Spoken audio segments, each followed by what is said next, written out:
আচ্ছা, তোমার সাথে কি এরকম হয় পরীক্ষার হলে তুমি 7 সেট সৃজনশীল কখনোই লিখে শেষ করতে পারো না? তাহলে এই ভিডিওটা তোমার জন্য। তোমার বাংলা হাতের লেখার স্পিড হবে পুরা 100তে 100 মিসাইলের গতিতে।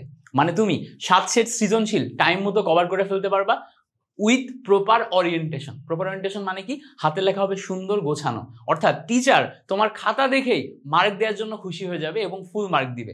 তো চলো আমরা কিভাবে এই জার্নিটা সুন্দর করে গোছাইতে পারি, তোমার হাতের লেখার স্পিড মিসাইলের গতিতে তৈরি করে ফেলতে পারি উইথ সুন্দর হাতের লেখা, আমরা এই ভিডিওতে A to Z ব্যাখ্যা করার চেষ্টা করব। তো চলো আমরা দেখি আমাদের স্লাইডে কি কি আছে। প্রথমে তোমার কাছে আমি প্রশ্ন করব, তোমার হাতের লেখা কি খুব স্লো? যদি তোমার হাতের লেখা স্লো হয় তার মানে তুমি তোমার হাতের লেখা নিয়ে কখনোই ফোকাস করো নাই, অর্থাৎ তোমার হাতের লেখা ফাস্ট করতে হবে, সুন্দর করতে হবে, টাইম মতো সবকিছু কভার করতে হবে, এই ব্যাপারগুলো নিয়ে তুমি আগে কখনো চিন্তা করো নাই। যেহেতু চিন্তা করো নাই এই জন্য তুমি কিন্তু এই জায়গাতে উন্নতিও করতে পারো নাই। তোমাকে যদি উন্নতি করতে হয় প্রথম কাজ যেটা করতে হবে, তুমি তোমার হাতের লেখাতে ফোকাস করো, চিন্তা করো যে কিভাবে হাতের লেখা ভালো করা যায়। আচ্ছা, তুমি কিন্তু চিন্তা শুরু করেই দিলা কেন? কারণ এই ভিডিওটা তুমি দেখছো, আজকে তোমাকে আমি মাথার ভিতর ঢোকাই দিলাম যে হাতের লেখা মিসাইলের গতিতে করা যায়। আবার আমি তোমার ভিতরে এই চিন্তা করে দেখাই দিলাম যে হাতের লেখা মিসাইলের গতিতে করার পাশাপাশি সেটাকে কিন্তু সুন্দর করেও লেখা যায়, অর্থাৎ পরীক্ষার হলে তুমি খুব সুন্দর করে গুছিয়ে লিখতে পারো।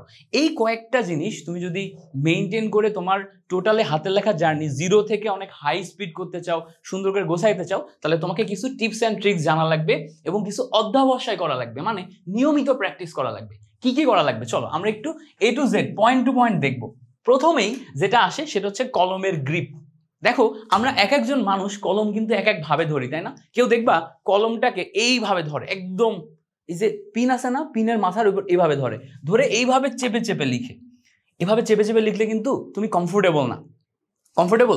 এবং দেখবা এই গ্রিপের কারণে অনেকের খাতায় যে দাগ পড়ে, অনেকে মোটা পড়ে, আবার অনেকের অনেক খুব হালকা পড়ে। যার মোটা পড়ে তার দেখবা যে হাতের লেখা স্পিড ভালো হয় না। আবার দেখা যায় কি পরের যে পেজ উল্টাইলে অপর সাইডে যে লেখাগুলো অস্পষ্ট হয়ে যায় বা অপর সাইডে তার একটা ছাপ থেকে যায়।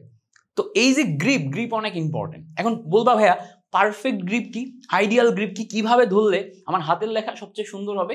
ডিপেন্ড করে তোমার সিটিং পজিশনের উপর। তুমি যখন টেবিল চেয়ারে বসতেছো তখন খাতাটাকে তুমি কোন অ্যাঙ্গেলে নিয়ে বসতেছো? তুমি কি সোজা করে লিখে সোজা করে গ্রিপ করে ধরে লিখতে পছন্দ করো, নাকি তুমি একটু হালকা অ্যাঙ্গেলে বসো?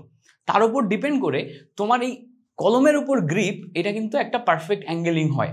সো তুমি দেখবা যে তোমার সাথে তোমার যে সিটিং পজিশন তার সাথে কিভাবে ধরলে তুমি সবচেয়ে বেশি কমফোর্টেবল ফিল করতেছো। এবার তোমাকে মাল্টিপল গ্রিপে ট্রাই করতে হবে। বিভিন্ন টাইপের গ্রিপ, তুমি একটু উপরে নিয়ে লিখে ট্রাই করবা, তুমি একটু নিচে নামায় ট্রাই করবা, তুমি মাঝখানে নামায় ট্রাই করবা। বিভিন্ন গ্রিপ নিয়ে তুমি খাতাতে এরকম ধরো এটা তোমার খাতা, এই খাতাতে এক লাইন করে লিখে লিখে প্র্যাকটিস করবা, বিভিন্ন গ্রিপে প্র্যাকটিস করবা। সো প্র্যাকটিস করতে করতে বা লিখতে লিখতে তুমি বুঝতে পারবা যে কোন গ্রিপে তোমার লেখাটা সবচেয়ে সুন্দর হচ্ছে, যেই গ্রিপে তুমি সবচেয়ে বেশি কমফোর্টেবল ফিল করবা, যেই গ্রিপে অক্ষরগুলো সুন্দর করে লিখতে পারতেছো, যেই গ্রিপে তোমার মোটামুটি একটু স্পিড বাড়াইলেও হাতের লেখা খারাপ হচ্ছে না বা তোমার হাত ব্যথা অত বেশি করতেছে না, ওই গ্রিপে তোমাকে আগাইতে হবে।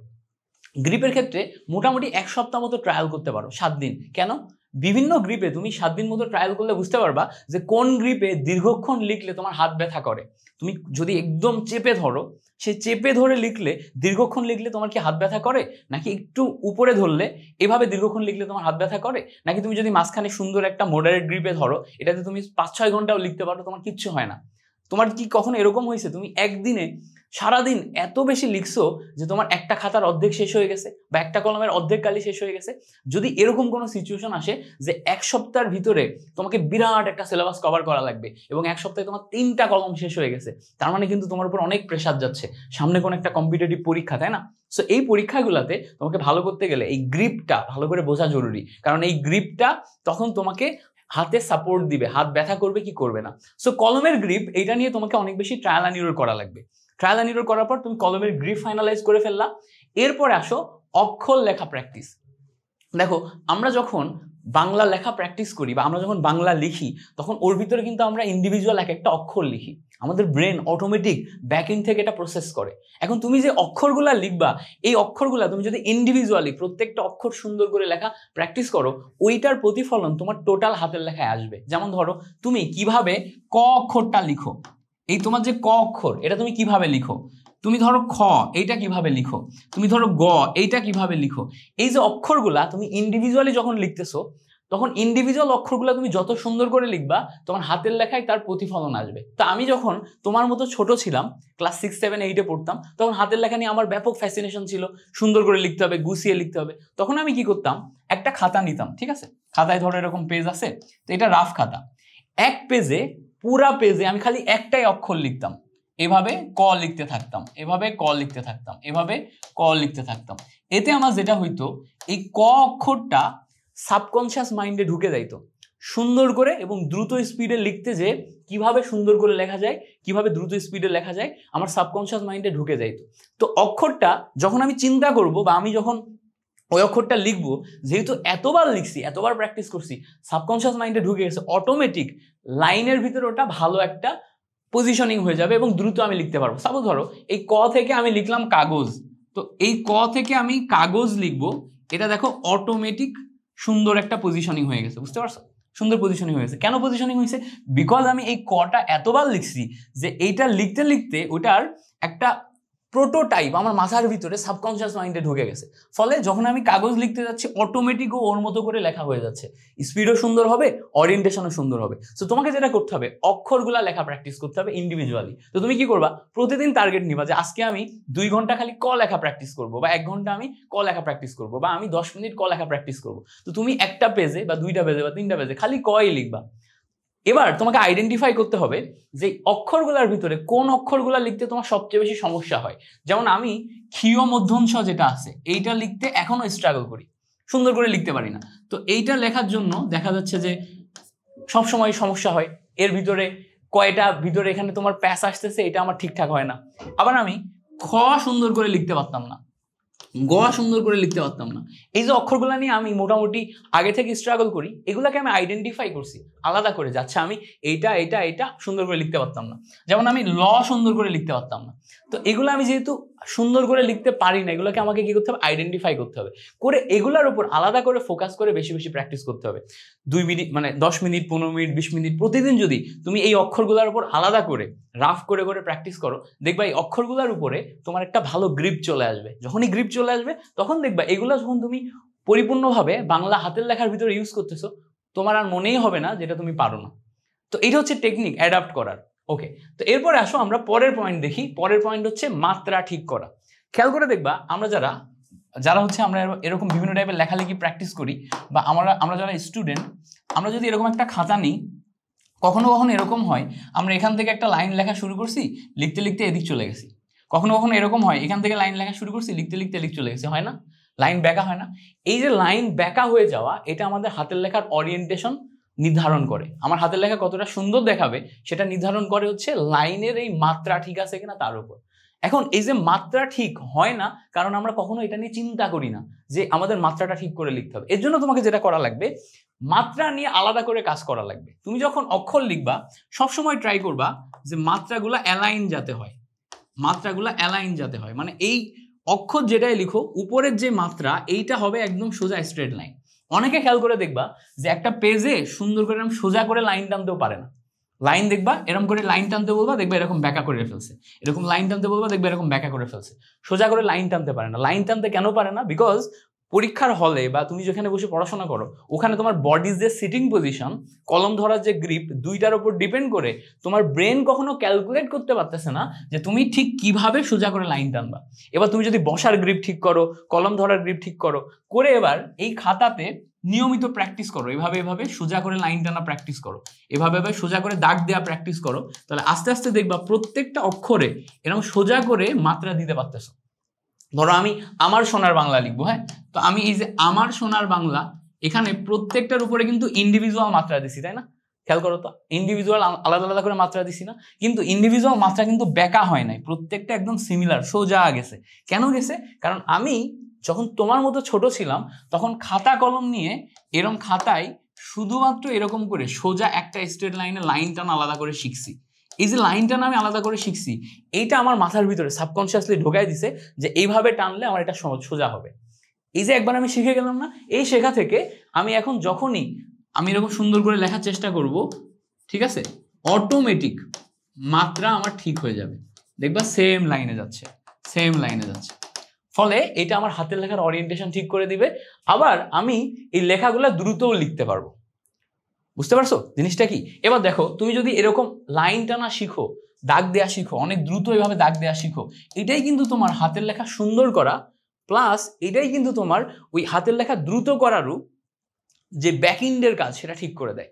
তাহলে তুমি যদি হাতের লেখা দ্রুত করতে চাও, তোমার আগের পেজে যেটা বললাম যে অক্ষরগুলো লেখা প্র্যাকটিস করতে হবে, এতে তুমি সাবকনশিয়াসলি অক্ষর লেখা শুরু করবা সুন্দর করে। তারপরে সেইটাকে আরো সুন্দর করতে গেলে তার মাত্রা ঠিক করতে হবে, এবং মাত্রার জন্য তোমাকে এই টাইপের বিভিন্ন দাগ প্র্যাকটিস করতে হবে, লাইন প্র্যাকটিস করতে হবে। আশা করি বোঝাইতে পারছি। পরের পয়েন্টে আসো।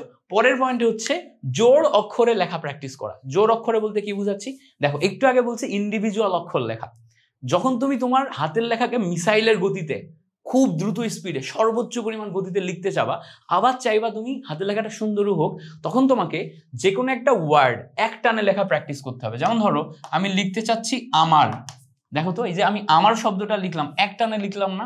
এই যে আমার শব্দটাতে আমি কলম তুলছি হয়তো একবার বা দুইবার, টোটালটা আমি এক টানে লিখছি। তারপর আমি লিখলাম হচ্ছে সোনার, দেখো টোটাল শব্দটাতে আমি কিন্তু দুইবার কলম তুলছি বা তিনবার কলম তুলছি, তুলে লিখে ফেলছি, এবং মাত্রাও আমার সিমিলার লাইনে গেছে। এই জায়গাতে যেটা হচ্ছে সেটা হচ্ছে একসাথে বা জোড়া অক্ষর লেখার প্র্যাকটিস হয়ে যাচ্ছে। ঠিক আছে, তো এই জায়গায় দেখো আমি এখন বাংলা লিখবো। সো বাংলায় খেয়াল করলে দেখবা এই বাংলার বা এইটা আমি এক টানে লিখছি, মাঝখানে এই যে অংশটা আলাদা লিখছি, তারপর এই অংশটা একটানে লিখছি। তাহলে এই যে একটানে আমি অনেকগুলো অক্ষরকে একসাথে লেখা প্র্যাকটিস করতেছি, এটাকে বলা হচ্ছে জোড় অক্ষরে প্র্যাকটিস করা। এটা তোমাকে কিভাবে হেল্প করবে? যখন তুমি পরীক্ষার হলে 7টা সৃজনশীল লিখতেছো, তখন তোমাকে ইন্ডিভিজুয়ালি প্রত্যেকটা অক্ষর, প্রত্যেকটা ওয়ার্ড সুন্দর করে লেখার সময় নাই। তখন তোমার মাথায় এটা থাকবে যে হাতের লেখার ওরিয়েন্টেশন সুন্দর রেখে, হাতের লেখাটা গোছানো রেখে, কম কাটাকাটি করে যত দ্রুত লিখে খাতা ভরানো যায়। কারণ কি, টিচাররা খাতাতে কত অ্যামাউন্টে লিখছো সেটা দেখে, আর খাতা কত সুন্দর হয়েছে সেটা দেখে। তাহলে তুমি যদি কম লিখে আসো, তাহলে কিন্তু ফুল মার্ক পাবা না। ফুল মার্ক পাইতে গেলে তোমাকে যেটা করা লাগবে, ইচ অ্যান্ড এভরিথিং সুন্দর করে গুছায় লিখে আসা লাগবে, এবং ওই জায়গাতে তোমার স্পিড অনেক বেশি ম্যাটার। যখন স্পিড ম্যাটার, তখন এই ওয়ার্ডগুলো যত কম টাইমে লেখা যায়, তত ভালো।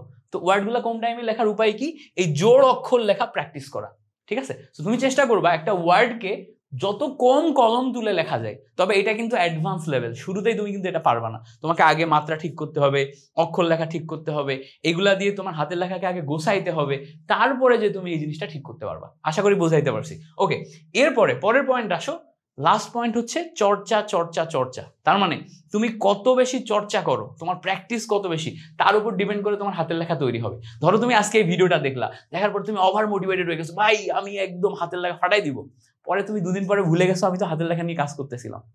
তারপরে তুমি 1 মাস পরে আবার মনে করলা, আরে মিল্টন ভাইয়ের একটা ভিডিও দেখছিলাম আমাদের ITS একাডেমি থেকে, কিন্তু আমি তো পরে আগাইনি। দেখো তুমি কিন্তু যেখানে ছিলে সেখানেই আসো। এই জায়গায় আসে হচ্ছে তোমার মেইন গেম। মেইন গেমটা কি? মেইন গেমটা আসে হচ্ছে প্র্যাকটিস। তোমাকে প্রচুর পরিমাণে প্র্যাকটিস করতে হবে, এবং মাথায় রাখতে হবে যে আমি হাতের লেখা নিয়ে কাজ শুরু করছি মানে আমার প্রতিদিন হাতের লেখা করা লাগবে, এবং এটা আমি অন্তত 1 বছর করব। আজকে শুরু করলে 1 বছর পরে যে আমার রেজাল্টটা ভালো হবে। এই কয়েকটা জিনিস তুমি যদি মেনটেন করতে পারো এবং নিয়মিত প্র্যাকটিস করতে পারো, তাহলে ডেফিনেটলি তুমি ভালো করবা। তোমার হাতের লেখা ঠিক হয়ে যাবে। তোমার এই হাতের লেখা জার্নি আমাদের ITS একাডেমির সাথে হোক। তোমরা যারা ইউটিউব থেকে আমাদের এই ভিডিওটা দেখতেছো বা ফেসবুক থেকে আমাদের এই ভিডিওটা দেখতেছো, তোমরা চাইলে আমাদের ITS একাডেমির ফেসবুক গ্রুপ, ইউটিউব চ্যানেল এবং টেলিগ্রাম কমিউনিটি প্রত্যেকটা জায়গাতে জয়েন হয়ে থাকতে পারো। সেখানে তোমার হাতের লেখা করে আমাদেরকে সাবমিট করতে পারো। আমরা কিন্তু ফিডব্যাক দিতে পারি তোমাকে যে কিভাবে তুমি হাতের লেখা আরো বেশি ইমপ্রুভ করবা, কোন কোন অক্ষরগুলা নিয়ে তোমার কাজ করা লাগবে। সো আমাদের একাডেমির এই সমস্ত কমিউনিটিগুলোতে তুমি যুক্ত হয়ে যেও। আর একটা জিনিস মাথায় রাখবা, ITS একাডেমি তোমাকে সাপোর্ট দেওয়ার জন্য সবসময় প্রস্তুত আছে। তোমার অন্তত 5 জন ফ্রেন্ডকে আমাদের এই চ্যানেলটা এবং ভিডিওটা শেয়ার করো এবং বলো ITS একাডেমি, মিল্টন ভাইয়া সবাই আমাদেরকে সাপোর্ট দেওয়ার জন্য একদম 100% রেডি আছে। তোমরা জাস্ট ITS একাডেমিকে সাপোর্ট দাও, সাবস্ক্রাইব করে চলে যাও। ঠিক আছে, তো পরবর্তী ভিডিওতে দেখা হবে। ভাইয়ার জন্য দোয়া কইরো, ITS একাডেমির পাশে থেকো। Thank you so much for watching this video. আল্লাহ হাফেজ, আসসালামু আলাইকুম।